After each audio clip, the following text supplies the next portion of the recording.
Manalangin tayo. Panginoong Hesus, pinakamakapangyarihan sa lahat, 10 ng mga guro at mga mag-aaral, kami po ay nagpapasalamat sa mga biyaya, kaibigan at aming pamilya.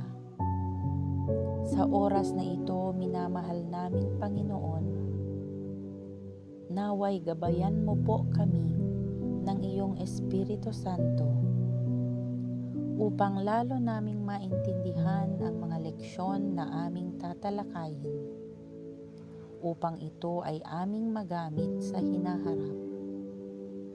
Bigyan mo po kami ng kaliwanagan ng isip at kaluwagan ng dibdib, upang aming maipakita sa lahat ang kagandahan ng mundo, na kami ay nabubuhay para sa isa't isa. Ibigay mo po sa amin ang pag-ibig na iyong taglay, upang mahalin din namin ng may karuwagan ang mga taong nakasakit sa aming kalooban. Tulungan mo po kami, mahal na Panginoon, upang kami ay matutong magpatawad, tulad ng pagpapatawad mo sa buong sangkatauhan. Kami po ay naninikluhod sa inyong harapan, humihingi ng awa at kapatawaran sa aming pagkakasala. Ihimlay mo po sa amin ang inyong mapagpalang kamay. Gabayan mo po kami sa lahat ng aming gawain, at dalhin mo kami sa liwanag ng iyong banal na Espiritu Santo. Ang lahat ng ito ay aming hinihiling sa ngalan ni Jesus na aming tagapagligtas. Amen. Magandang araw mga ginigiliw kong mag-aaral. Ito ang inyong kaibigang guro, Teacher Do.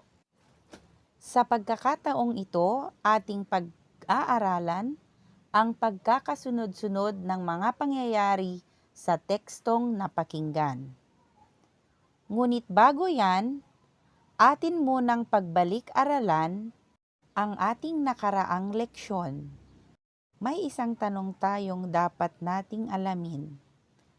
Bakit mahalaga ang kasanayan sa mga hakbang kung paano pagsunod-sunurin ang mga pangyayari sa isang napakinggang teksto o talata? Bakit ito mahalaga? Ang sagot, mahalaga ito upang mapadali ang paraan ng pagbubuod sa pamamagitan ng pagkalap sa mga pangunahing kaisipan ng mga pangungusap o talata sa teksto. Ano ba ang pagbubuod? Ang pagbubuod ay ang muling pagsasalaysay ng mga pangyayaring nangyari sa isang kwento o sa isang tekstong narinig o nabasa. Maliban dito, nakakatulong din ito upang makuha ang mga mahahalagang detalye at impormasyon sa pagkakasunod-sunod ng mga pangyayari sa teksto o kwentong napakinggan. Upang lalo nating malaman kung paano pagsusunod-sunurin ang mga pangyayari sa isang teksto o kwentong narinig, may mga salitang nagpapahiwatig ng pagkakasunod-sunod ng mga pangyayari. Mga halimbawa nito ay ang una, pangalawa, sumunod, ng, malaunan, nagsimula, unang-una, sa wakas, ang pinakahuli, at pinakamahalaga. Maliban dito, meron din tayong 3 bahagi ng mga mahahalagang pangyayari. Ito ay ang sa simula, sa gitna, at sa wakas. Mayroon din tayong dapat tandaan, ang pagkakasunod-sunod ng mga pangyayari sa teksto o kwento ay ibinabatay sa una, kalagayan. Dito nagsisimula ang pangangailangan ng pangunahing tauhan sa isang bagay o pagkakakita ng suliranin o problema. Tinatawag din ang bahaging ito bilang saglit na kasiglahan. Ikalawa, suliranin o komplikasyon. Ito yung tinatawag nating problema.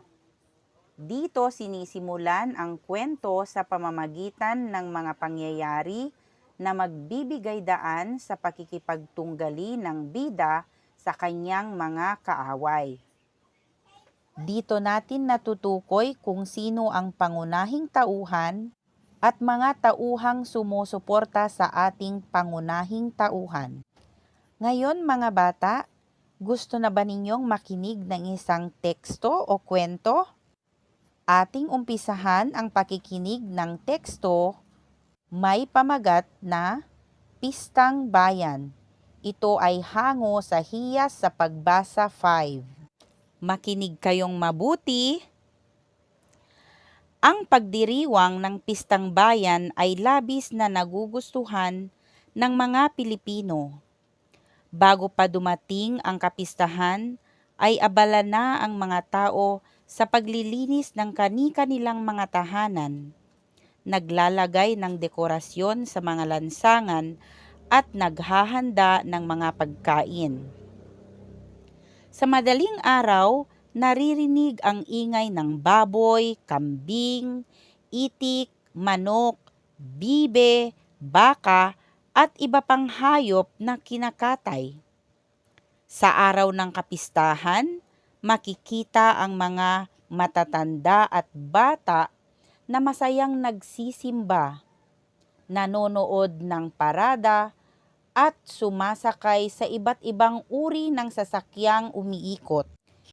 Masaya rin silang lumilibot sa bahay ng mga kamag-anak at kaibigan upang pagsaluhan ang mga inihandang pagkain. Sa gabi, sumasama sila sa prosesyon at nanonood ng mga palabas.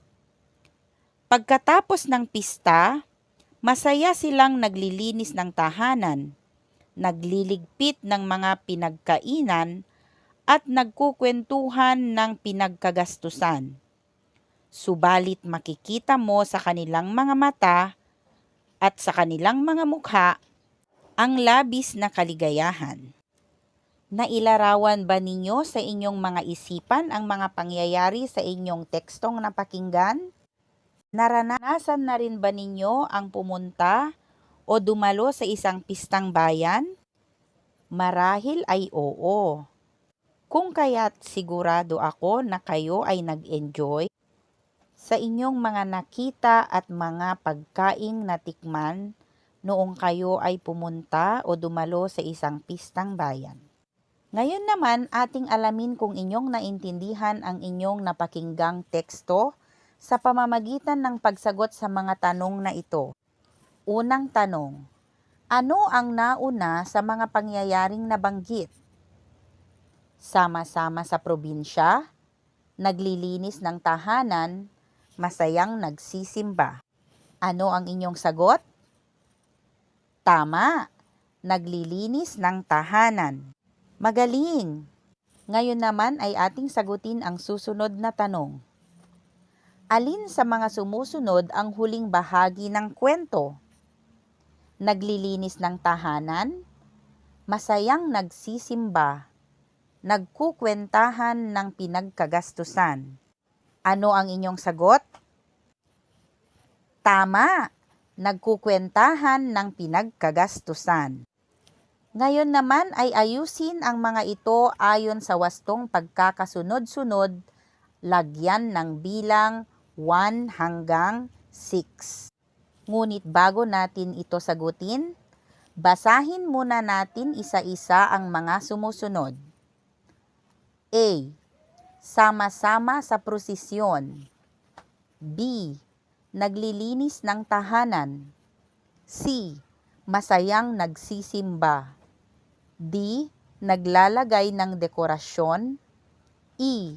Nagkukwento ng pinagkagastusan. F. Nagkakatay ng hayop. Sige nga mga bata, subukan ninyong sagutin. Alin kaya ang nauna, pangalawa, pangatlo, pang-apat, panglima, at pinakahuling na pangyayari. Siguraduhing nakahinto ang video habang inyong pinag-iisipan ang inyong mga sagot. Handa na ba kayo mga bata?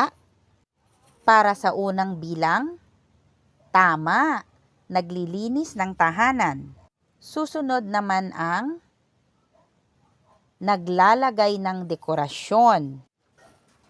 Ikatlo ang nagkakatay ng hayop. Ano naman ang susunod? Tama, sama-sama sa prosesyon. Susunod dito ang tama, masayang nagsisimba. At ang pinakahuli, nagkukwento ng pinagkagastusan. O hindi man naging madali para sa inyo ang pagsagot sa mga tanong? Ngayon naman ay atin susubukang muli ang inyong galing sa pakikinig. Makinig kayong mabuti sa ating susunod na kwento. Ang pamagat ng ating susunod na kwento ay ang lagalag na mga Hudyo. Handa na ba kayong makinig mga bata? Kung ganon, lahat tayo ay manahimik at makinig ng mabuti.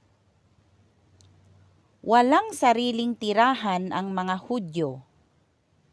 Sila ay pinapatay ng mga Korak sa kanilang teritoryo. Si Golda ay isa sa mga batang babaeng Hudyo.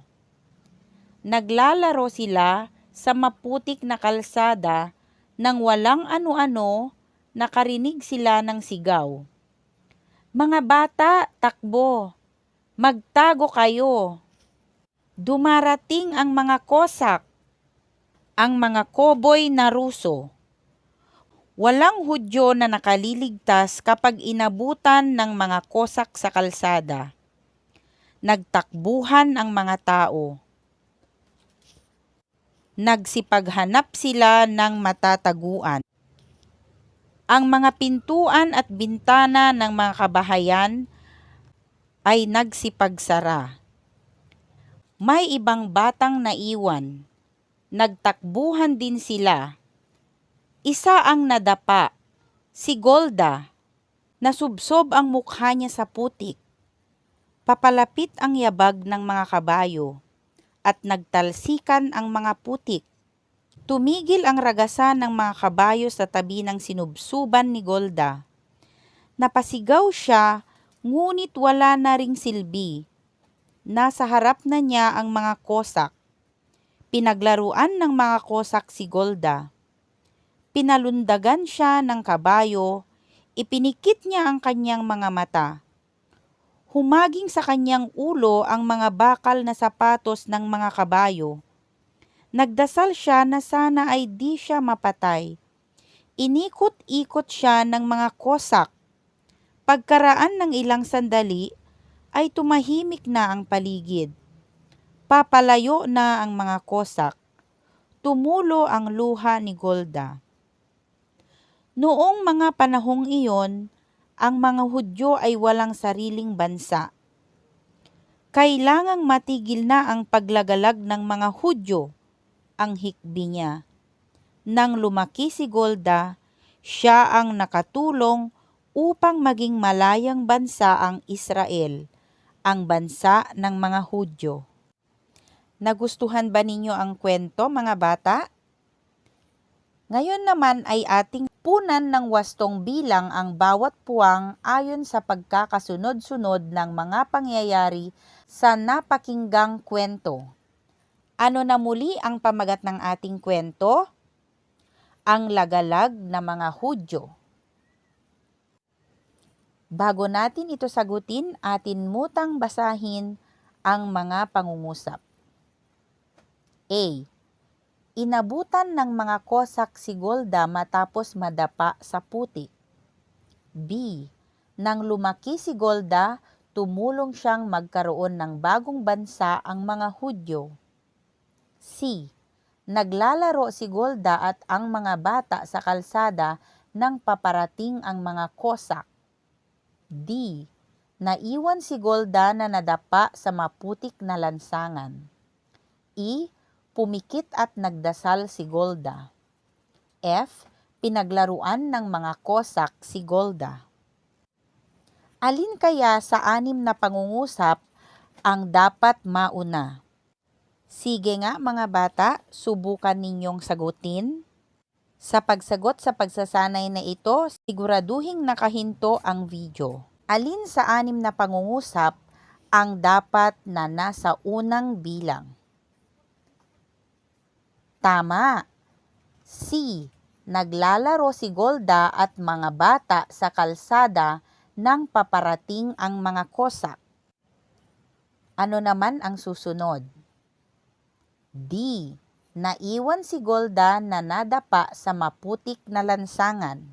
Ano ang ating pangatlong bilang? Tama. A. Inabutan ng mga Cossack si Golda matapos madapa sa putik. Ano naman ang susunod dito? Tama. Pinaglaruan ng mga Cossack si Golda. Ano naman ang ating panglimang pangungusap? Tama. Pumikit at nagdasal si Golda. At ang ating panghuli? Tama. Nang lumaki si Golda, tumulong siyang magkaroon ng bagong bansa ang mga Hudyo.